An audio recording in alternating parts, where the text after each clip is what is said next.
que se eliminó, pero todo lo que ocurre cuando hablamos de historia universal durante el siglo XX todavía se mantiene intacto, ¿no? La Segunda Guerra Mundial es súper importante porque eh, nos entrega un mundo completamente diferente. O sea, el mundo es diferente analizar desde 1945 hacia atrás de lo que es desde 1945 en adelante. Hay una lógica económica diferente, una tendencia política diferente. De hecho, a partir de la Segunda Guerra Mundial se va a generar un mundo dividido que hasta la actualidad todavía nosotros tenemos esta bipolaridad política y económica siempre en un constante conflicto. Por eso nosotros tenemos que China con Estados Unidos no se llevan, los rusos con Estados Unidos no se llevan. En algún momento Chile, por ejemplo, va a tener un gobierno socialista y Estados Unidos va a intervenir en este gobierno y así como en Chile empieza a intervenir también en otros países, siempre buscando el beneficio de ellos. Y la Segunda Guerra Mundial nos entrega esto, nos entrega un mundo completamente diferente, un mundo ligado a las lógicas capitalistas, porque Estados Unidos es uno de los grandes vencedores junto con la URSS, y ellos entran en un conflicto también, un conflicto indirecto, que es lo que vamos a ir viendo nosotros ya la próxima semana, cuando hablamos de Guerra Fría. Entonces, antes de irnos de lleno al tema de la Guerra Fría, es necesario repasar y a lo mejor les va a sonar repetitivo, pero es importante sí que esto de la Segunda Guerra Mundial no se olvide por todo lo que, porque todo, o sea, por todo lo que trae consigo esto. La Segunda Guerra Mundial nos tiene como dentro de las causas principales, este tema del surgimiento de los totalitarismos, y allí en la imagen se ve demostrado un totalitarismo en Italia, un totalitarismo en Alemania, estos gobiernos autocráticos eh, de tendencia económica socialista, en las cuales el Estado era quien controlaba y manejaba toda la economía y todos los sectores productivos, mientras que la persona y la población civil solo eran llamados a recibir órdenes y no ser opositores del gobierno, porque si eran opositores automáticamente te consideraban un enemigo, y si te consideraban un enemigo en estos gobiernos totalitarios, lo más probable es que terminaras muerto, asesinado o llevado a algún campo de prisionero, un campo de exterminio. La Segunda Guerra Mundial. ¿Qué podríamos hablar de la Segunda Guerra Mundial? ¿Qué estuvimos viendo? Perdón, ¿qué estuvieron viendo la clase anterior que le llamó la atención con respecto al tema de la Segunda Guerra Mundial? ¿Qué se sabe de la Segunda Guerra?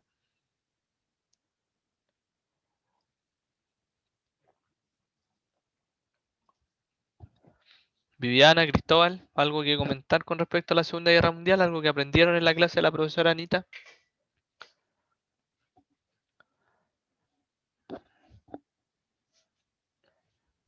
Tiene relación el Tratado de Versalles, ¿Ya? creo, no me Hay algo acuerdo ahí del bien. tratado de... no se acuerda ya. El tratado de Versalles. ¿Ya, Cristóbal? ¿Qué otra cosa? Viviana, Matías, ¿algún comentario? Me acuerdo de un descontento por alemanes eh, y el expansionismo italiano y el expansionismo alemán, y ahí ya me perdí, pero ahí no me acuerdo Ya. mucho. Ya, dentro de lo que son, usted está mencionando causas. ¿Ya? Hoy vamos a hablar sobre las causas, las vamos a ir detallando, es importante igual que tomen atención con respecto a las causas, porque no se entiende el desarrollo de la Segunda Guerra Mundial sin entender bien este tema de las causas. La Segunda Guerra Mundial es como de conocimiento general, de hecho, así como que muchos saben cuáles son los países que se enfrentan, como que siempre aparece el concepto del nazismo en en este contenido, y es precisamente porque es parte de nuestra historia reciente y hay mucho documental, ya se grababa en esos tiempos, eh, Y en base a eso es que han aparecido muchas películas, novelas, videojuegos que tienen mucha relación con lo que ocurre en la Segunda Guerra Mundial. Entonces, de alguna manera nosotros nacimos en un mundo que tiene como, o sea, en un mundo que es resultado de este conflicto. Entonces, como es resultado de este conflicto, muchas cosas que nosotros lo tendemos a conocer como cotidiano es precisamente implantado desde este periodo. Salen dos películas, grandes películas, Operación Valkyria con Tom Cruise y Bastardo sin Gloria, o sea, Bastardo sin Gloria, perdón, con Brad Pitt. Em, una nos muestra una historia real, que es la Operación Valkyria, y Bastardo sin Gloria es como una historia alternativa de lo que podría haber ocurrido en la Alemania. Y, o sea, durante la Segunda Guerra Mundial hay lectura, hay mucha lectura con respecto a esto, hay muchos historiadores que han hablado con respecto a esto, entonces no es de alguna manera fácil de resumir la Segunda Guerra Mundial porque hay mucho contenido, hay mucho que se sabe, entonces es difícil de alguna forma condensar, pero la diapositiva que nosotros vamos a ver como que lo condensa súper bien el tema de las causas, el tema del desarrollo y el tema de las consecuencias. Lo primero que ustedes tienen que saber como una causa principal es el tema del Tratado de Versalles. El Tratado de Versalles no es más que una imposición que se le hace a Alemania por considerarla la culpable de ocasionar el daño y de ocasionar el conflicto de la Primera Guerra Mundial. Onda, miren, imagínense, la Segunda Guerra Mundial tiene mucho que ver con las consecuencias de la Primera Guerra Mundial. En la Primera Guerra Mundial, entonces, Alemania es considerada la culpable de todo, destrucción, entonces, de alguna manera, bajo una lógica de imposición, los países vencedores de la Primera Guerra Mundial le van a establecer este Tratado de Versalles, que en ningún momento es un tratado, si eso es lo más complejo. Se le llama tratado, pero era porque los alemanes no podían decir otra cosa. ¿Ya? Entonces, se va a hacer esta especie de imposición, que es una imposición económica, una imposición, o sea, una imposición geográfica y en cuanto a características bélicas. Económica porque tienen que pagar una indemnización a todos los países a todos los países que se habían visto afectados por la Primera Guerra Mundial con respecto al tema de infraestructura, pérdida humanitaria y todo eso. Alemania tenía que indemnizarlos. Indemnizarlos como pagarles dinero por eso. La segunda imposición que traía este Tratado de Versalles era una imposición geográfica. Alemania tenía que ceder terrenos sobre todo a los franceses, y eso era como lo más complicado para los alemanes. Un terreno que había estado constantemente en disputa entre Francia y Alemania. Cuando hablamos constantemente es que, por ejemplo, en el periodo napoleónico de la Revolución Francesa, ya ahí venía un conflicto entre Francia y el reino alemán. Entonces, ese conflicto se va a trasladar, imagínense, a lo que es la Primera Guerra Mundial y a lo que va a ser la Segunda Guerra Mundial.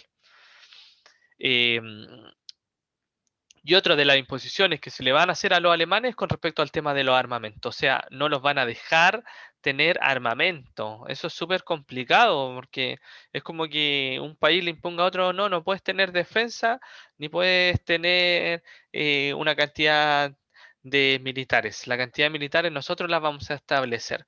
Y los países que imponen este tratado le establecen que Alemania, por ejemplo, no puede superar los 10.000 efectivos militares, siendo que, por ejemplo, Estados Unidos tenía más de 100.000 efectivos militares. Entonces los alemanes no podían, por ejemplo, construir astilleros, no podrían construir submarinos, no podrían construir ninguna artillería pesada, ¿ya? Ningún elemento de artillería pesada. Entonces, de alguna manera, era como que el Tratado de Versalles, si bien establece como Alemania como la causante de todo, las imposiciones que se le van a generar son súper complejas, complejas para una población que más encima está sumida en una crisis económica. Y aún así, sumida en una crisis económica, yo voy y le digo a este país, sabiendo que está mal, le digo, aparte tú me tienes que pagar por compensación económica. Y aparte, tu gran riqueza, que es el carbón, te las voy a quitar porque se las vamos a entregar a los franceses. Y Francia se hace de estas provincias que Alsacia y Lorena, que son las provincias limítrofes con Alemania, y desde ahí los alemanes se van al carajo, así mal, mal, mal, crisis económica en Alemania, y resulta que quienes más se ven afectados es el pueblo alemán, porque aquellos que eran empresarios, aquellos que eran comerciantes, no lo van a hacer. Entonces por eso empieza también el totalitarismo, esta ideología empieza a apuntar a que los verdaderos culpables, aparte de todo el mundo que le impuso este tratado, son algunos alemanes que están usufructuando con el trabajo obrero. Los grandes empresarios, dueños de locales, dueños del mercado, que manejaban el mercado, por así decirlo, no eran principalmente alemanes, sino que muchos eran extranjeros, hijos de inmigrantes. Entonces va a haber una complicación porque esta ideología que se entromete en Alemania eh, le muestra a los alemanes que los resultados de lo que se está viviendo es producto de una mala administración económica de parte de los privados, que esos privados son los judíos, extranjeros. Es como si acá en Chile pasara algo parecido y agarrara el pueblo chileno una bronca con todos los extranjeros, con todos los extranjeros. Entonces esta bronca va a significar que vamos a hacer campos de concentración o campos de exterminio y los vamos a llevar a todos los extranjeros, dueños de empresas, a los españoles, a los ingleses, a los estadounidenses, a todos, los vamos a llevar a un campo de concentración, un campo de prisioneros. Algo así pasa en ese momento. Otra de las causas principales también parte por el tema ideológico, político y económico. Por una parte tenemos tres países que van a representar lo que es el liberalismo,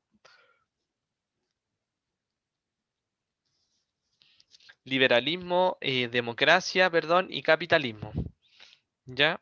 Esos tres elementos, liberalismo aplicado al concepto social, la democracia aplicada al concepto político y el capitalismo aplicado al concepto económico. Tres países de una gran envergadura, que era Francia, los Estados Unidos y la Gran Bretaña. Tres países que controlaban de alguna forma la economía, que querían controlarla, contra unos países que no estaban de acuerdo con esto. Países que en realidad como que diferían en cuanto a su pensamiento, a la posición del Estado, a quien maneja la economía, y eso precisamente era la Alemania nazi, la Italia fascista y la URSS comunista. Tres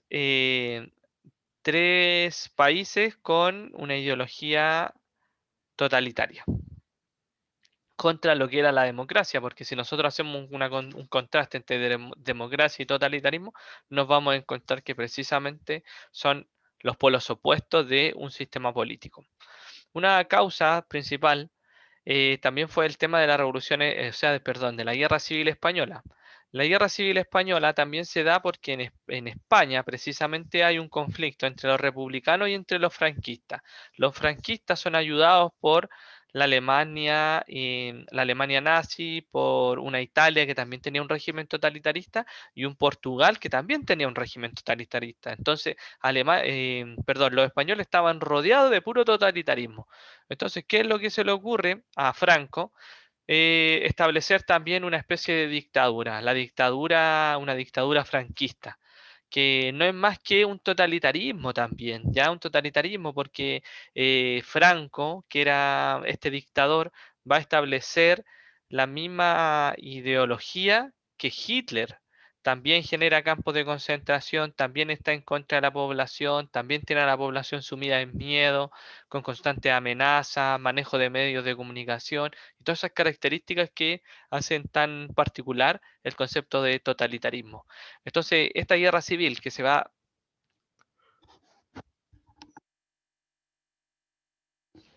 ahí sí, que se ubica temporalmente antes de la Segunda Guerra Mundial, antes del inicio de la Segunda Guerra Mundial, va a tener o sea, va a ser nombrado como una causa principalmente porque es en Alemania.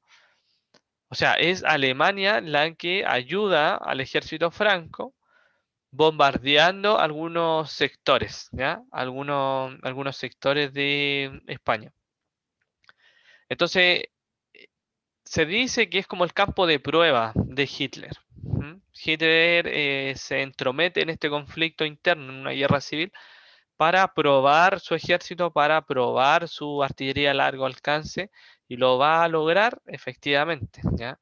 La guerra civil española va a traer hartos muertos, va a traer una represión constante al pueblo español y sobre todo a aquellos republicanos que no querían un gobierno totalitario. Guernica es una localidad que está al norte de España y que precisamente va a ser esta localidad la que va a sufrir constantes bombardeos de los alemanes. Em, Pablo Picasso, de hecho, pinta este, este cuadro con esta técnica del cubismo, en donde nos muestra la realidad en diferentes imágenes, ya diferentes imágenes. De hecho, como que lo más fuerte siempre es esta imagen de la madre con su hijo muerto, pero no así, o sea, pero no deja de ser importante lo demás, ¿ya? De alguna manera, como dice ahí, la ideología se van a enfrentar en este conflicto civil. Por una parte, los republicanos,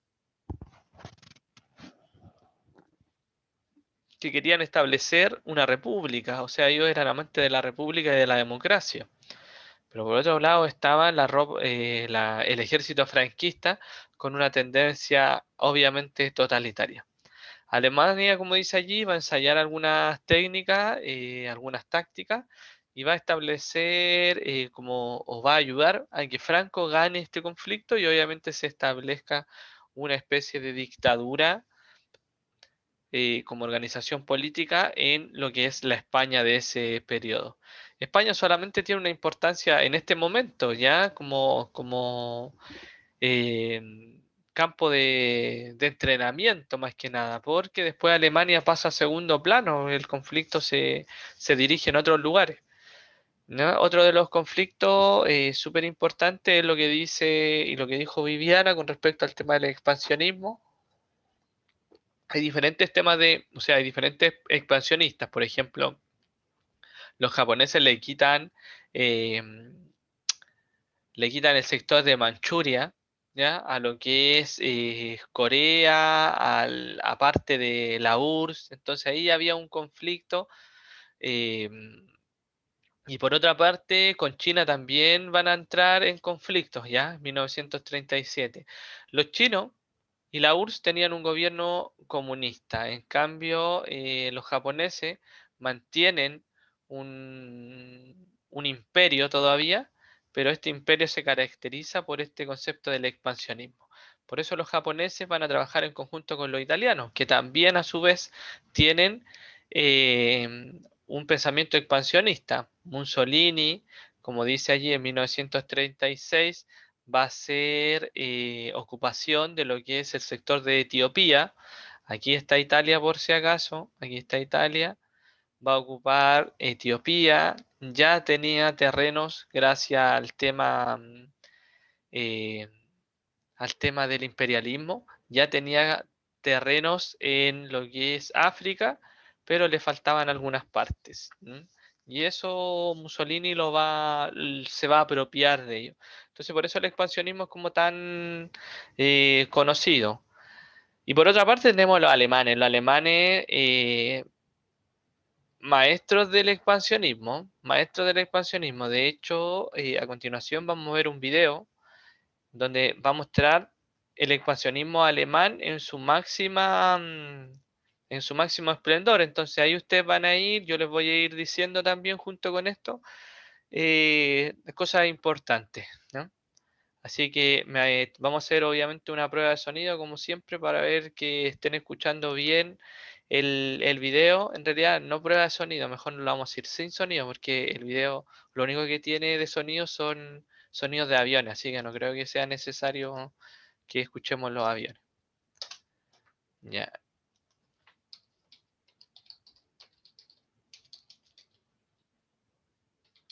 Ahí está.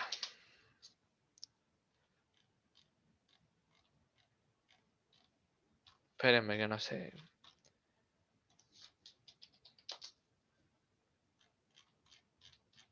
Aquí está. Ya. Ahí lo van a empezar a ver. Me avisan. Partir.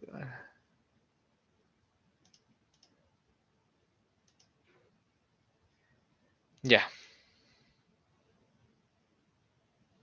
¿Están viendo, cierto? Sí, profe. Ya vale.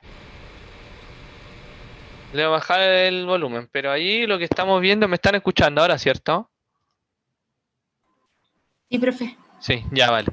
Lo que estamos viendo ahí entonces la Alemania y con sus primeras olas de expansión, ya va a ocupar parte de la República Checa en su primera parte, pero ahí no le ocurre nada a Alemania porque lo consideran como algo nacional, o sea, como algo, perdón, un conflicto interno. Entonces, la Sociedad de las Naciones no va a tomar carta en el asunto. Cuando toma carta, precisamente, es cuando empieza a invadir Polonia, ¿ya?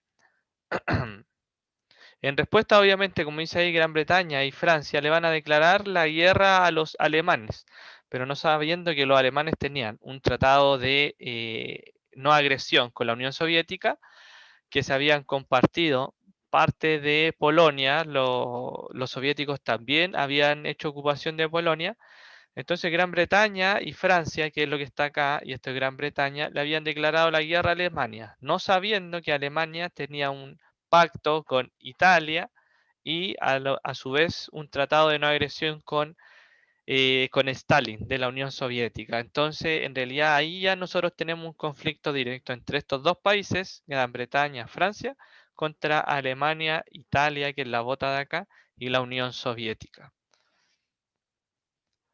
¿Mm? Ahí va a seguir el video. Ahí, como dice ahí, durante los siguientes años, Alemania se va a empezar a apoderar, por ejemplo, del sector de la Escandinavia, Holanda, Bélgica, los Países Bajos, y va a invadir una parte de Francia. Es súper importante esta invasión porque es una invasión pactada. Se habló con el gobernador francés y le dijeron, mira, es simple, tú nos entregas el sector oeste, el sector atlántico de la Francia para nosotros poder invadir Gran Bretaña y tú te puedes quedar administrando un gobierno. ¿No? Entonces a los alemanes lo que les importaba era una posición estratégica porque teniendo el control de esta zona occidental de Francia, podían fácilmente atacar Gran Bretaña, que era como eh, la idea principal de Hitler al invadir Francia. Esta invasión pactada va a durar re poco porque después igual los alemanes conquistan todo. Por el otro lado, en el sector del mar Báltico y el sector del Mediterráneo, los alemanes siguen arrasando por el sector del Mediterráneo y también algunos de los países bálticos también son invadidos por la Unión Soviética, ¿no? Estos países de alguna forma van a ser también incorporados a este expansionismo alemán, pero no tanto bajo el tema de los conflictos, sino más bien ingresos pactados se les van a hacer. ¿Ya? Este país que sale acá por separación es Suiza, pero Suiza en las dos guerras no participa en estos conflictos bélicos. En algún momento, Hitler rompe este tratado con la Unión Soviética, ¿no? Y se dice que eso va a provocar que luego Hitler empiece a disminuir su expansionismo, empiece a disminuir su poderío, porque justo se le ocurre la genial idea de invadir este sector cercano a entrar en época de invierno. Entonces el invierno ruso era complicado, fue súper complejo para los alemanes el estar continuamente batallando acá. Complejo y todo igual van a lograr llegar a lo que es la capital de la Unión Soviética, donde hacen ocupación de Stalingrado, de Leningrado y todos esos sectores que eran como la capital, o sea, como la capital principal de la Unión Soviética. Posterior a esto, nosotros vamos a tener que acá ya comienza el declive. Entre 1942 y 1943, los alemanes empiezan a perder poder. Perdón. Las tropas aliadas, Gran Bretaña con Estados Unidos y algunos sectores de Francia, comienzan a atacar desde el norte de África al sector del Mediterráneo. Por otra parte, Gran Bretaña y Estados Unidos se organizan para el desembarco en Normandía y recuperan Francia. Los soviéticos, por el otro lado, vienen arremetiendo con todo, recuperando lo que se les había quitado y haciendo ocupación de todos los sectores de Alemania. Y llega un momento en que ahí, imagínense, ya en 1945, Alemania estaba completamente ocupada, como ven ahí, por los aliados, invadida en algún sector también por la Unión Soviética. Entonces ese es el resultado de cómo se va a configurar este expansionismo alemán que yo le estaba comentando. Ahí sí.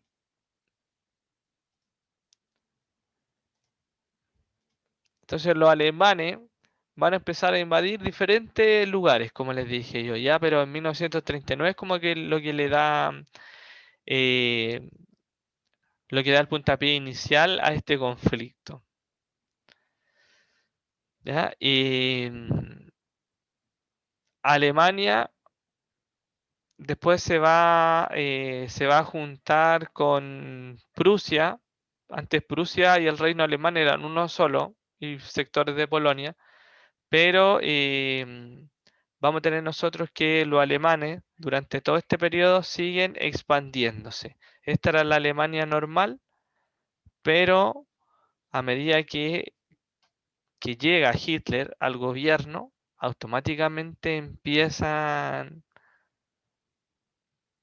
a aumentar su expansionismo. Y otro de los elementos que hace encender la alarma es que Hitler comienza la industrialización alemana.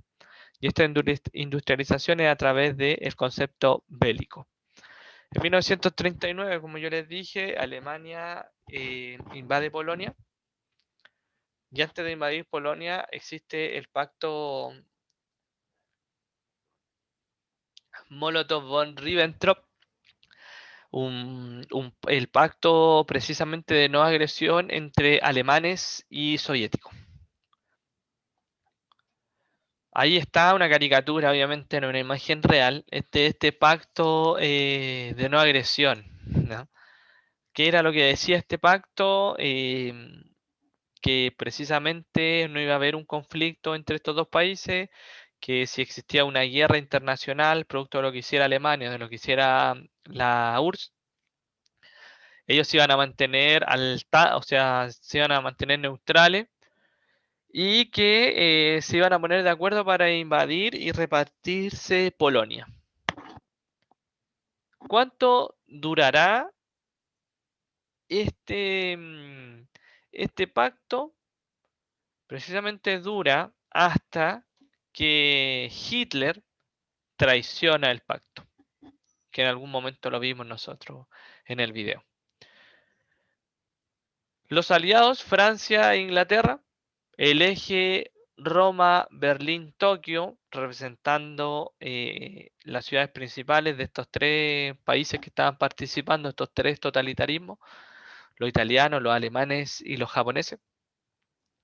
Y por otra parte, la Unión Soviética, que desde 1941 y junto con Estados Unidos se van a incorporar en este conflicto.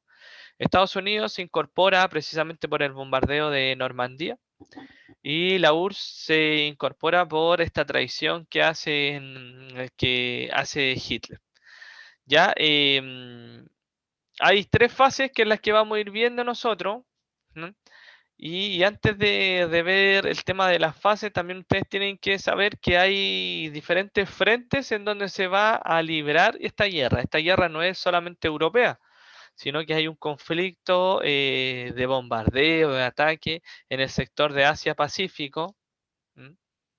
Y por otra parte también el conflicto se va a llevar a lo que es el norte de África. Cuando hablamos de Alemania, también yo voy a mencionar dos cosas. Hay una cuestión que es el frente occidental, que es en un mapa lo que está hacia la izquierda, y el frente oriental lo que está hacia la derecha. Eso funciona en todas partes. Cuando nosotros, por ejemplo, acá en Santiago, imagínense acá en Santiago, esto es Santiago, nosotros decimos hacia el oriente, es precisamente hacia la derecha, onda donde está Lo Barnechea, Peñalolén, Las Condes, Vitacura. Y hacia el occidente es donde está Maipú, Pudahuel, parte de Quilicura, ¿ya? Entonces para que igual vayan sabiendo eso. Ya, lo primero que va a ser la fase europea, que va a durar hasta 1941, comienza con esta invasión a Polonia. Si se dan cuenta es el mismo mapa del video, pero más explicativo, obviamente. Esta invasión de Alemania va a ser en conjunto con la Unión Soviética y van a ocupar la Polonia, ¿no? Efecto inmediato, Inglaterra y Francia le van a declarar la guerra a Alemania. Inglaterra y Francia, que son los que están acá en azulito, le declaran la guerra a los alemanes. La táctica alemana, que va a ser súper rápida, eficaz, va a ser la llamada guerra relámpago, ¿ya? ¿Cuál es la principal innovación de esta táctica? Primero son los aviones, segundo, los blindados. Entonces, esta técnica es cuando se tira, como dice, toda la carne a la parrilla. Se ataca con todo, sin desestimar, por así decirlo. Se ataca con todo, con todo. Entonces, vamos a tener nosotros que los países que son parte de esta expansión alemana, de repente una semana se demoraban los alemanes en hacer ocupación del país, precisamente porque no se lo esperaban. No se esperaban, por ejemplo, que los alemanes tuviesen tanto poderío bélico, porque le habían establecido una limitante. Entonces decían, ya si no atacan los alemanes, mira, tienen 10.000 efectivos militares, nada más. Y no tienen tanques, no tienen artillería, ninguna cuestión más. Y llegó Alemania y dijo, sorpresa, y empezaron a atacar. Bombardeo y todo lo que trae consigo esto, todo lo que trae consigo esto de la guerra relámpago, ¿ya? Polonia resiste, pero es rápidamente derrotada. Los polacos van a tener que ser sometidos a este gobierno. Por eso, en Polonia también se van a generar campos de concentración, ¿no? Campos de concentración, también van a haber miles de muertos. En Polonia también se establece esta lógica de conflictos raciales, discriminadores, para generar una división, y vamos a tener que una parte de los polacos tenían, tenían una ascendencia, ¿sí? Tenían una ascendencia alemana. Entonces va a ser fácil que una gran parte de los polacos va a apoyar a los alemanes. Entonces el ejército alemán no iba a estar compuesto solamente de alemanes, sino también de polacos, de checoslovacos. Polonia, Polonia es tan importante para la Segunda Guerra Mundial que de hecho acá va a estar uno de los mayores centros de exterminio. ¿Saben a cuál me refiero, no? Como el más nombrado.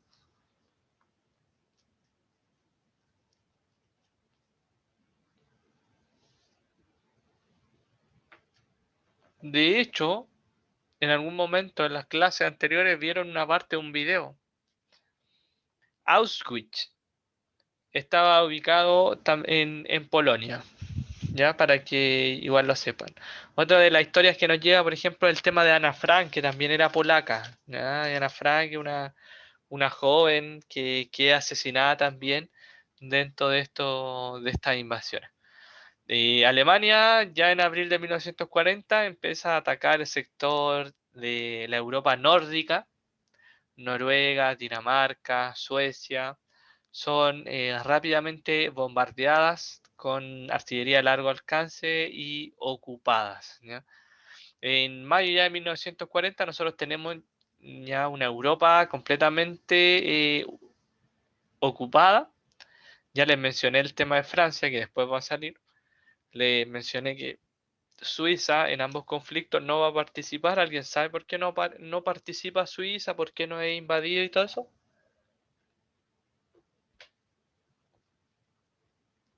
Cristóbal Viviana se le ocurre o no. A mí no, profe.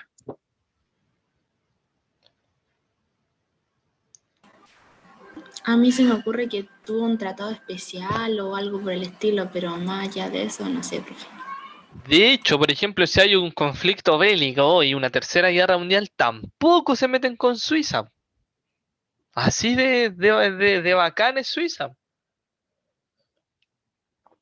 Suiza es la sede de la Organización de las Naciones Unidas. Primer punto importante. Y es la sede del Banco Mundial. A ningún país le conviene estar mal con el Banco Mundial. Profe, o sea que Suiza nunca va a estar en guerra, en conflicto. Por eso la calidad de vida de los suizos, a ese nivel. Los suizos manejan y controlan la economía mundial a ese punto. De hecho, tú vas a Suiza, estimado, y Suiza no tiene grande industria, no es un país industrializado. Ellos solamente trabajan en mayor medida la actividad económica terciaria que tiene que ver con los servicios, servicios bancarios, entrega, administración, todo eso, pero desde su pequeño terreno. Obvio que a Hitler no le convenía estar en contra del Banco Mundial, es una cosa así ilógica. ¿Cómo vamos a invadir la sede del Banco Mundial? Después, ¿de dónde vamos a sacar plata? Si me va mal, ¿de dónde voy a sacar dinero para recuperarme? Entonces, era una situación bastante particular la que tiene Suiza. ¿Mm? España, ya lo dije, tampoco va a participar en este conflicto porque España mantiene un conflicto interno. Es como lo que ocurre con los rusos durante, durante la Primera Guerra Mundial. No sé si se acuerdan que en un momento como que Rusia deja de participar en la Primera Guerra Mundial porque está viviendo su proceso interno. Pasa eso en la España y en el Portugal también. En junio de 1940 los franceses son derrotados. Aquí tenemos una foto y obvio, capten de dónde está la cámara y dónde está mirando Hitler. Un hombre ahí completamente posando para la foto. ¿Ya? ¿Dónde está ubicado? ¿En qué sector estará? ¿Dónde está ubicada esta torre? París. En París, ¿ya? París. Entonces, de alguna manera, esta caricatura que vemos nosotros a Hitler y a Mussolini por un lado, y a la Francia siempre representada como una mujer en el expansionismo, en la imagen, por ejemplo, que vimos hoy, Cristóbal de la guerra, ¿cómo se llama? La Revolución Francesa, también tenemos algo parecido, ¿ya? El tema es que sale firmando un tratado, pero con los ojos vendados. ¿Qué significa esto? Y más encima amenazada.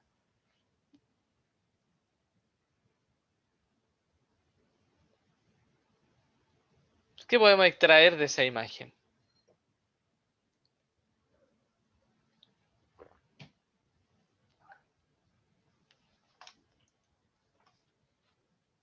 ¿Qué podemos extraer de esto?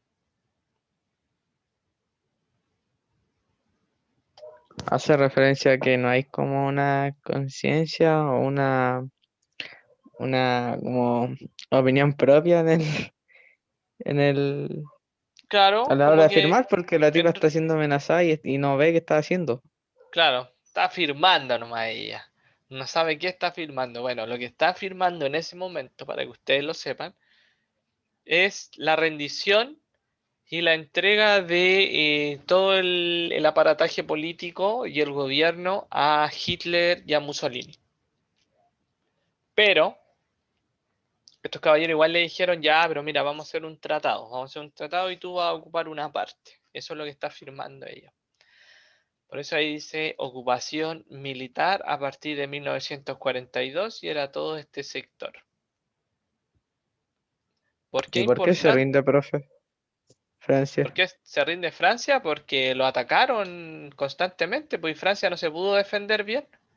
Ah, Ya, no, si aquí es un conflicto bélico que se va a llevar a cabo, porque imagínense que los alemanes ya tenían todo el sector, todo el sector. Entonces a Francia la empiezan a atacar de diferentes lugares, desde los Países Bajos, Holanda, Bélgica, desde Alemania, desde Italia. Entonces llega un momento en que se hace insostenido. Si de hecho Gran Bretaña sobrevive, porque entre Gran Bretaña y Europa hay una separación marítima. Entonces, bajo esa lógica es que sobrevive la Gran Bretaña. Si la Gran Bretaña hubiese estado pegada, o si hubiese sido o sea, no hubiese sido una isla, también nosotros hubiésemos tenido otro resultado en este conflicto bélico. La zona libre a partir del mismo periodo, pero después igual va a ser ocupada por los italianos, ¿ya? Igual va a ser ocupada por los italianos. El famoso Vichy es quien va a quedar a cargo de este sector. Desde julio a noviembre comienza el bombardeo a los ingleses. Bombardeo, chiquillos, bombardeo que miren, ahí están. Entre tanto, la gente se va acostumbrando a los bombardeos. Todas las mañanas, donde es posible, la vida recomienza como siempre. Todos se esfuerzan por conservar las costumbres normales. También la radio mantiene, perdón, invariables sus programas, como si no estuviese pasando nada. Muchas calles están cerradas al tráfico por la presencia de bombas sin estallar, pero la vida de la capital no se para. El trabajo sigue en las oficinas y en las fábricas. Hacia la noche, la gente hace cola para encontrar sitio en los refugios. También esto se hace costumbre, y la costumbre más importante. Significa que los londinenses han aprendido a vivir bajo las bombas que no se han rendido. Y ahí esto nos demuestra a nosotros que efectivamente durante estos meses los alemanes van a bombardear constantemente Inglaterra, pero no van a lanzar ninguna ofensiva porque una, que había mucho submarino inglés, aunque los submarinos alemanes igual eran importantes, pero los submarinos ingleses estaban mejor modernizados, por así decirlo. Y por otra parte, en las costas inglesas, al igual como en las costas francesas, había una defensa impenetrable.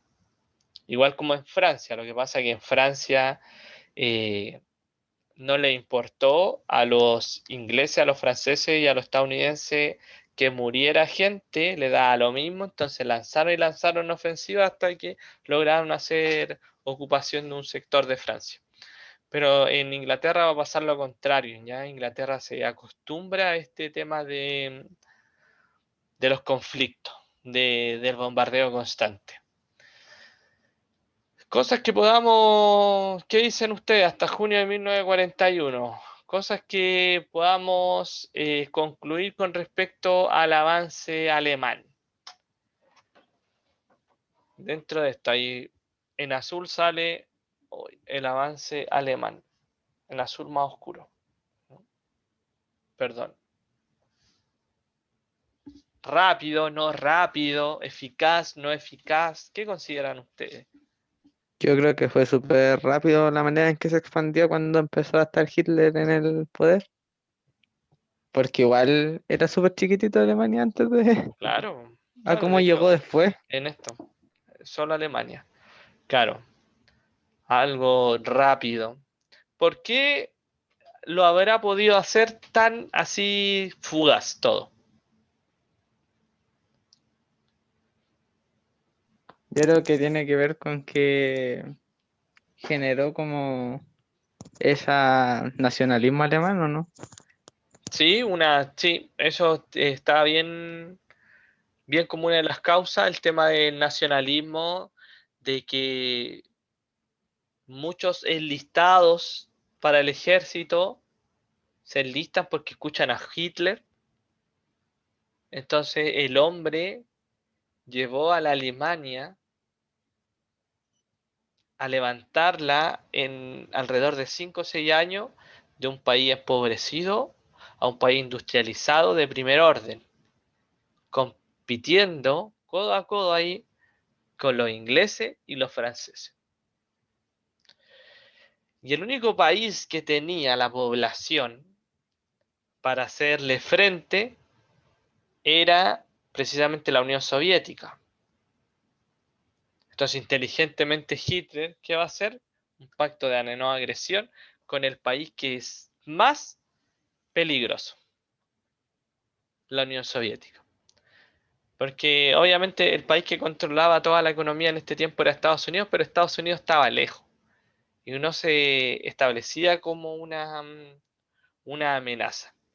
Pero Hitler a partir de 1941, cuando se da cuenta que su expansionismo había sido tan eficaz,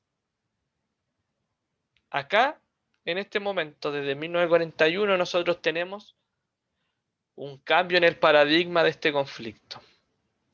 Una confianza excesiva de los alemanes que los llevó a romper, por ejemplo, el tratado de no agresión con los rusos. Y eso va a significar automáticamente el debilitamiento de este imperio. La segunda fase va a ser la fase mundial. ¿Por qué fase mundial? Primero por lo que acabo de decir.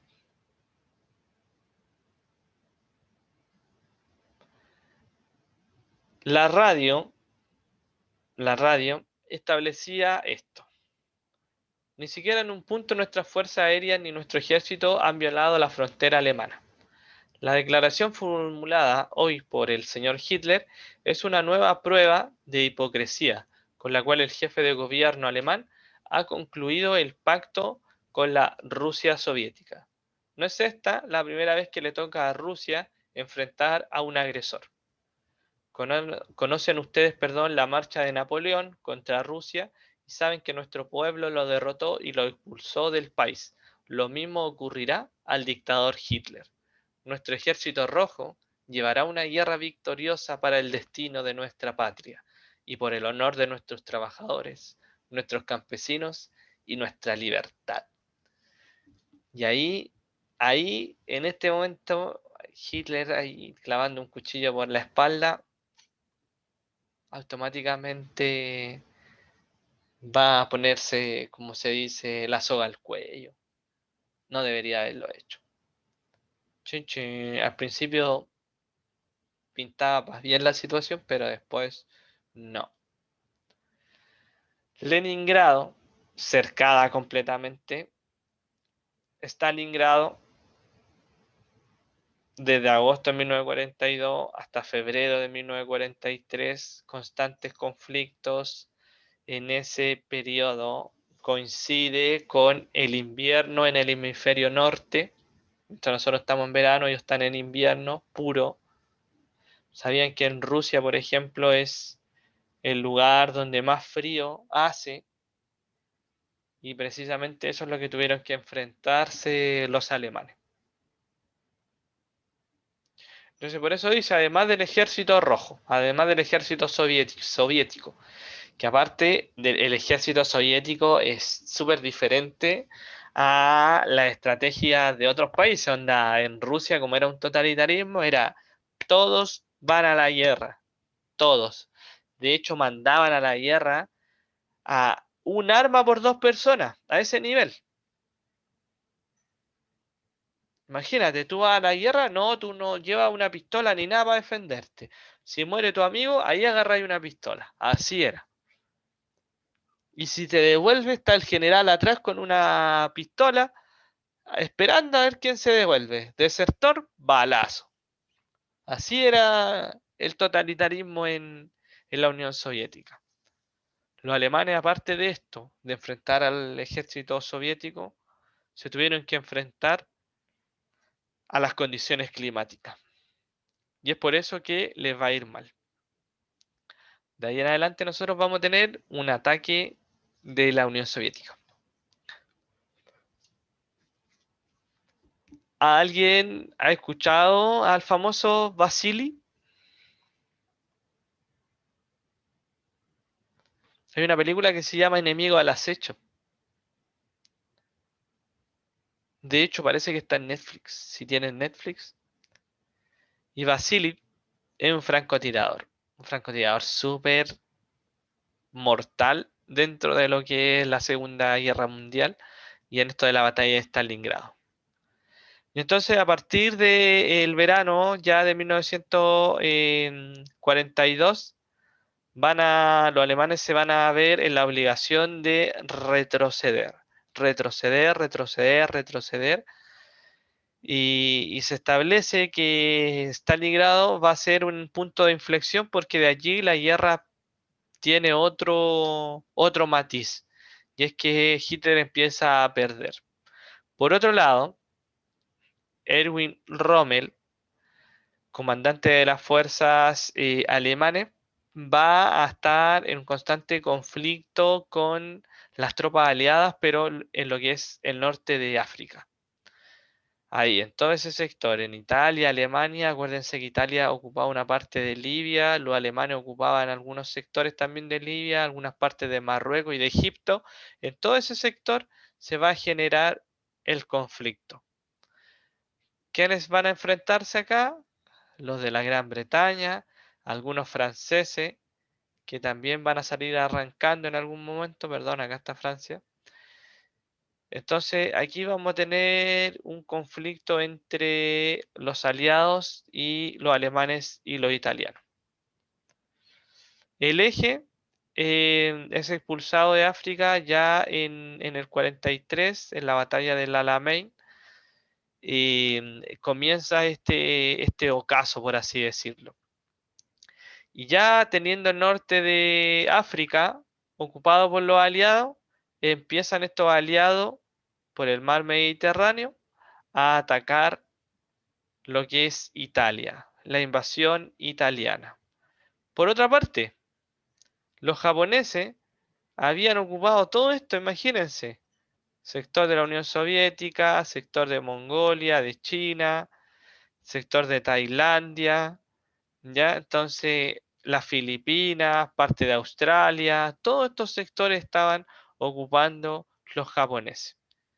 Y los japoneses se les va a ocurrir una idea de atacar esta base, que era Pearl Harbor. ¿Y Pearl Harbor de qué país le pertenecía? Acá, a Estados Unidos. Entonces Estados Unidos automáticamente va a declarar la guerra a Japón, sabiendo que también le iba a estar declarando a su aliado, en este caso a los alemanes y a los italianos.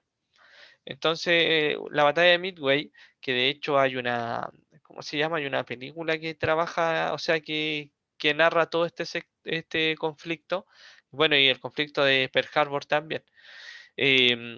Va a Estados Unidos a entrometerse en este conflicto bélico. En esta fase mundial, ahí tenemos nosotros, la Unión Soviética, Estados Unidos en el frente oriental, y en la Italia tenemos a Gran Bretaña. Y así va a estar Hitler. ¿Podía de alguna forma Hitler evadir el conflicto o ganar una guerra en 3 frentes? ¿Qué creen ustedes?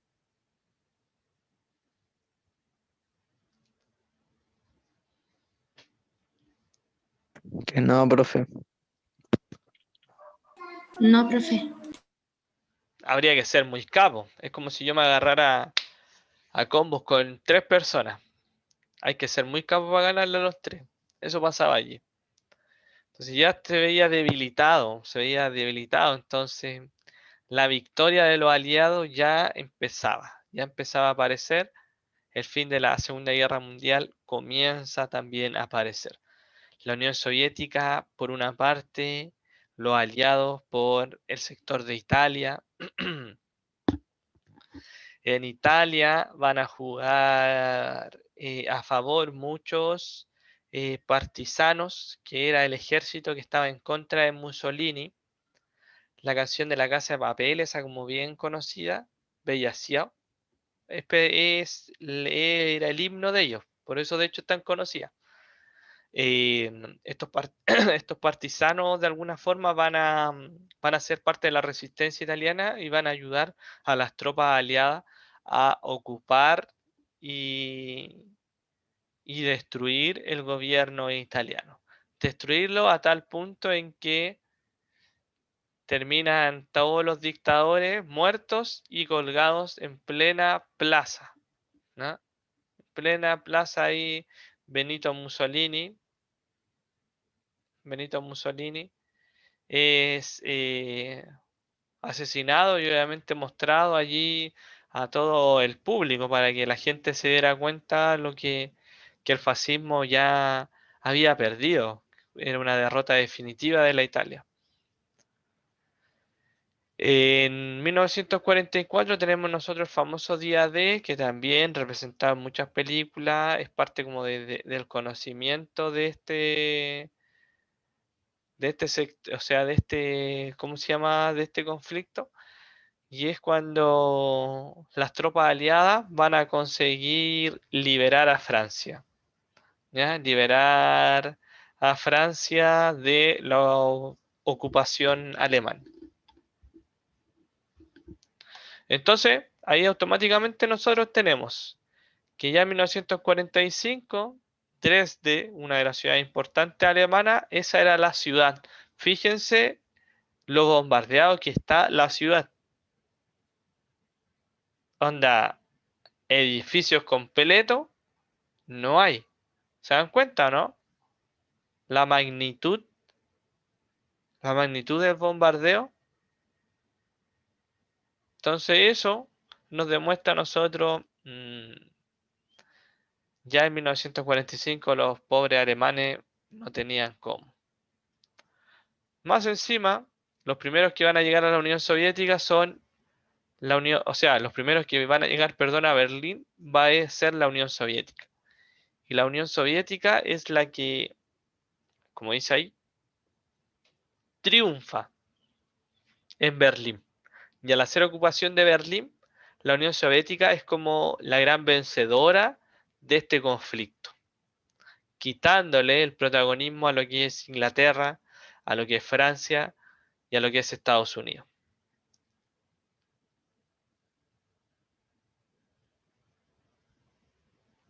Bajo esta lógica, Estados Unidos, que siempre como que quiere figurar, tiene que figurar de alguna forma, tiene que hacer algo para que él sea conocido como el gran vencedor de la guerra.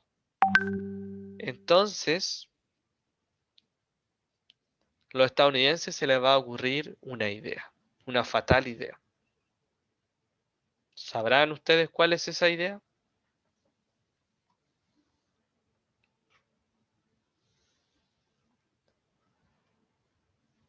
Ahí está. Así de simple. Hay que demostrarle al mundo que el poderío militar lo tiene Estados Unidos. ¿Y cómo se le demuestra al mundo eso? Estados Unidos lanza lo que son las primeras bombas nucleares en el mundo. Las ciudades Hiroshima, Nagasaki, 3 días de diferencia, una bomba que va a devastar y que va a terminar con la rendición definitiva de Japón y el término definitivo de la Segunda Guerra Mundial. O sea, después de conocer los países esta bomba nuclear, no les dieron más ganas de hacer nada. Y así nosotros vamos a tener esta imagen. De hecho, parece que la mostramos en alguna clase.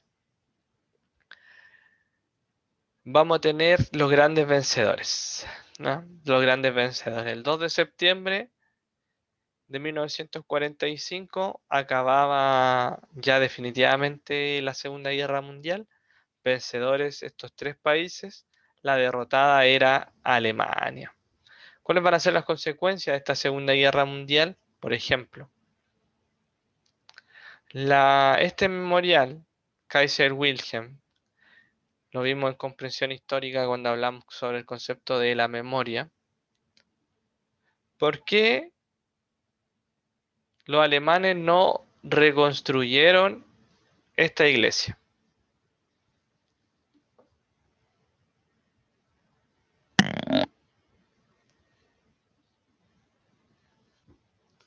¿Por qué creen ustedes que los alemanes no la reconstruyeron?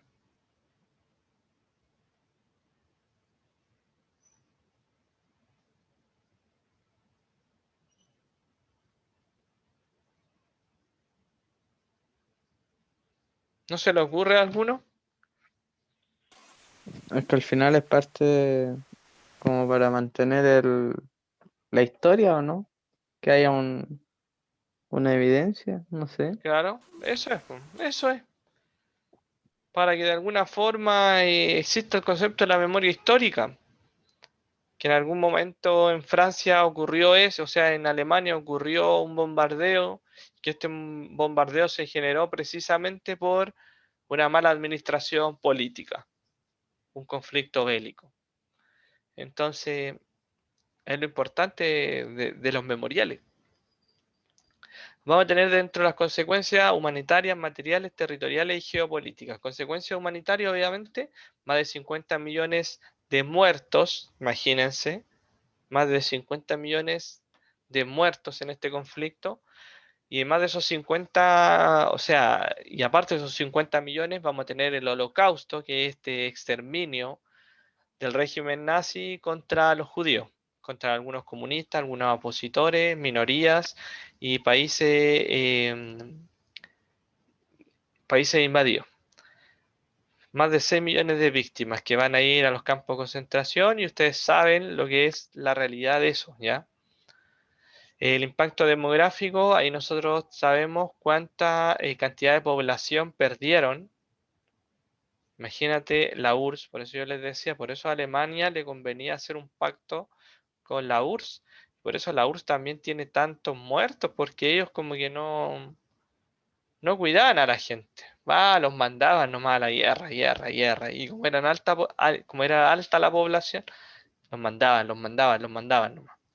Y así nosotros vamos a tener esta gran cantidad de pérdidas. Por otra parte, por ejemplo, en Polonia no hubo tanto asesinato importante de militares, pero sí de civiles. Y es que los polacos van a sufrir harto con el tema del holocausto. Y así nosotros nos vamos encontrando con que la mayoría de los países perdió población. Cuando hablamos de genocidio, eh, el holocausto nazi es un ejemplo de genocidio, donde por ejemplo la población se lleva a campos de concentración, a hacer trabajo forzado, son castigados, se generan experimentos y por ejemplo se establece el concepto de la solución final, que no es más que la fórmula eficaz o la fórmula más eficaz para asesinar más personas en los campos de concentración. El genocidio se entiende, como dice ahí, por cualquiera de los siguientes actos cometidos con la intención de destruir total o parcialmente un grupo nacional, un grupo étnico, racial o religioso. Y ahí nosotros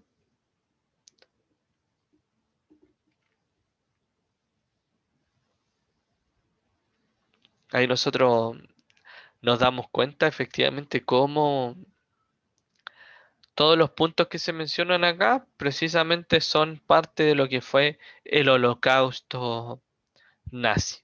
en contra de los judíos, se les marcaba, se les llevó a una parte de la ciudad, se les cortó el suministro de alimento.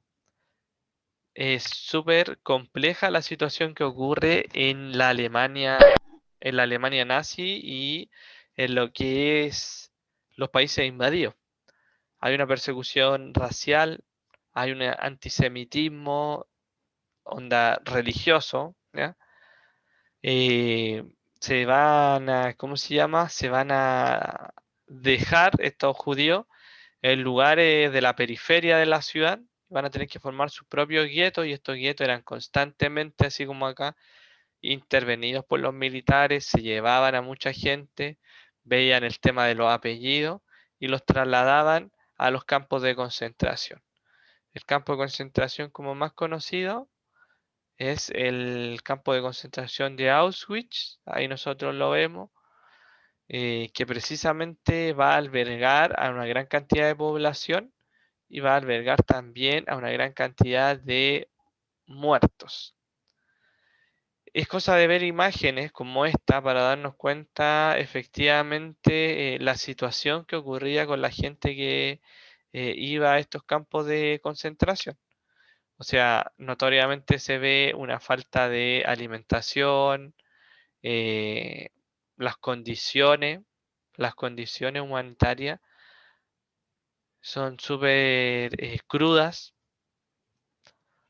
Y efectivamente esto es parte de lo que vamos a tener nosotros, de lo que vamos, de una realidad que a lo mejor quisiéramos que no hubiese ocurrido, pero ocurrió. Y ocurrió precisamente por generar o como resultado de un odio. Entonces por eso es como que se lucha tanto la Organización de la Nación Unida en contra de todos los conflictos que tienen que ver con los migrantes y cosas así. La solución final es eso, lo que ven allí, esa fosa común. Es una fosa común. Se buscaba la forma de asesinar más gente por día. Diferentes mecanismos. Inyecciones letales, los hornos, fusilamiento. Entonces, cuando los alemanes están perdiendo el conflicto, como que se desquitan porque es precisamente en ese periodo, en ese punto de inflexión que nombramos nosotros, cuando los alemanes empiezan a aumentar los muertos en los campos de concentración, ¿no? Vamos a saltarnos esto. Consecuencias materiales, ya habíamos hablado sobre el tema de la destrucción de las ciudades. Vamos a tener cambios en lo que es la, ¿cómo se llama? La geopolítica. En 1944, así estaba el mapa. Y ya después, en 1949, nosotros tenemos, por ejemplo, la división de Alemania. Por el muro de Berlín lo van a dividir. Una Alemania va a ser utilizada por los franceses, por los ingleses y Estados Unidos. Y por otra parte, la Alemania democrática, ocupada por la Unión Soviética. Como país derrotado, va a ser dividido. Va a haber un nuevo orden europeo. Este nuevo orden europeo va a crear la famosa ONU que va a reemplazar a esta Liga de las Naciones o Sociedad de las Naciones que había antes. La ONU es un organismo que funciona hasta la actualidad. Eh, Europa va a estar repartida, al igual como Alemania, va a estar repartida en áreas de influencia. Va a haber una Europa súper ligada al concepto del comunismo y otra ligada al concepto del liberalismo. Y se va a devolver todos los terrenos que había agregado Alemania, se van a devolver a los países respectivos.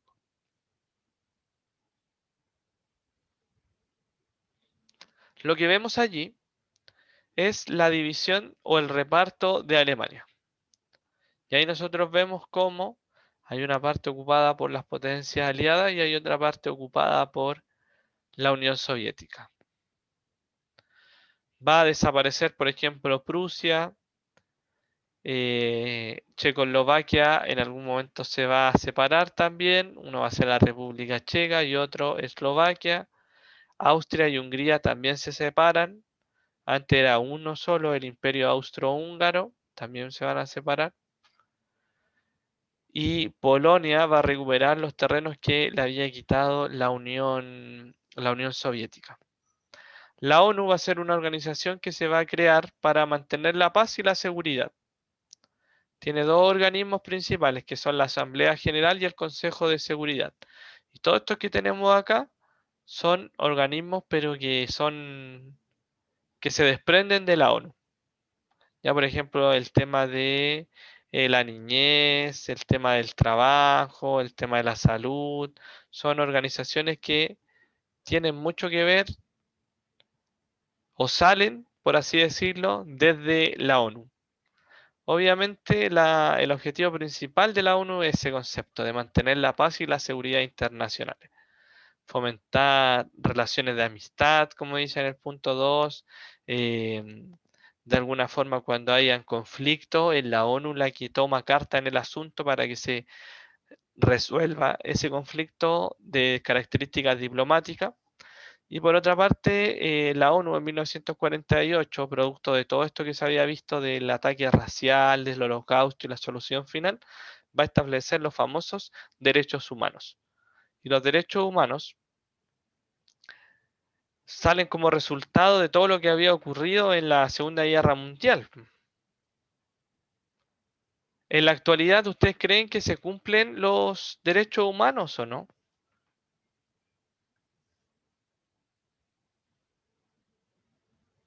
No, ¿Por qué no? ¿ha quedado claro o no en Chile? Ya, no, sí, efectivamente. Ya es súper complejo el tema de los derechos humanos. Hay una violación sistemática en muchos lugares y nosotros lo tenemos, como dice Cristóbal, lo tenemos evidenciado en lo que ocurre precisamente en nuestro país a partir de octubre del año pasado. Ya, entonces, los promovemos nosotros porque también hay una parte, claro, el Estado tiene que promoverlos, pero también parte de uno el respetar todo eso. ¿No? Podemos decir, no sé, podemos hablar de un Estado súper participativo desde el punto de vista de la ONU, pero podemos tener una población que es muy xenófoba, por ejemplo, y está discriminando constantemente a los extranjeros. Entonces, por eso también hay que promoverlos.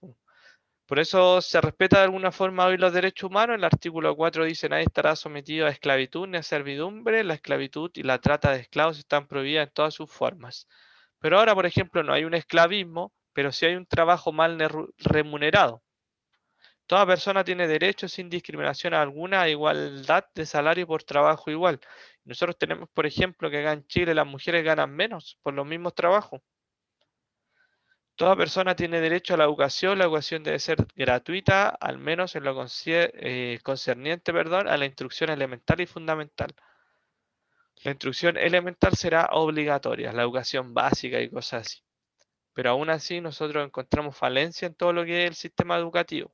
Y eso es lo complejo. Entonces, la Segunda Guerra Mundial, su desarrollo es bastante sencillo, saber que los alemanes van a alcanzar una expansión súper fabulosa, pero que en algún momento cometen el error de irse a Rusia en pleno invierno y entrar en conflicto con Rusia también, que tenía una gran cantidad de efectivos militares. Y eso nos lleva a todas estas consecuencias. Y de las consecuencias más importantes, aparte de las consecuencias geopolíticas, la más importante es que el mundo se entera de lo que había ocurrido en los campos de concentración. Pero aún así, no se va a aprender mucho de la Segunda Guerra Mundial. ¿Y por qué no se va a aprender mucho? Porque precisamente acabada la Guerra Mundial, acabada la Segunda Guerra Mundial, comienza automáticamente otro conflicto bélico, que es la famosa Guerra Fría. Esa Guerra Fría es lo que vamos a ver nosotros en la próxima clase. La clase de hoy ha llegado a su final. ¿Alguna Profe, consulta? yo tengo Dígame, una duda. dígame. Entonces en la Segunda Guerra Mundial no hay un detonante como claro como en la primera, que fue como por la muerte del archiduque. Chiduque. No, porque ese detonante podría haber pasado cuando, por ejemplo, se invadió Polonia, pero aún así no es un detonante. Eh, el conflicto se empieza a generar cuando Francia e Inglaterra ven una amenaza hacia ellos, porque se supone que la sociedad de las naciones tenía que mantener la paz. Y vieron, por ejemplo, el surgimiento del totalitarismo. Vieron que Hitler empezó a industrializarse. Vieron que Hitler empezó a producir armamento bélico. Y aún así, si tú te das cuenta, esas son todas razones para haber iniciado un conflicto bélico, pero no se generó.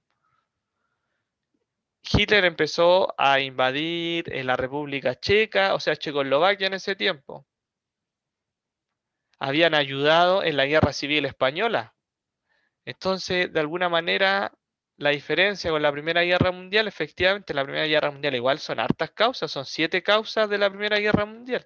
Acá en la Segunda también tenemos muchas causas, pero la diferencia es que acá en la Segunda no tenemos como tú dices, la gota que rebalsa el vaso, sino que siempre fue una razón. Cualquiera de las cosas fueron una razón. Pero el conjunto de todas ellas va a llevar a que precisamente Inglaterra y Francia declaren la guerra.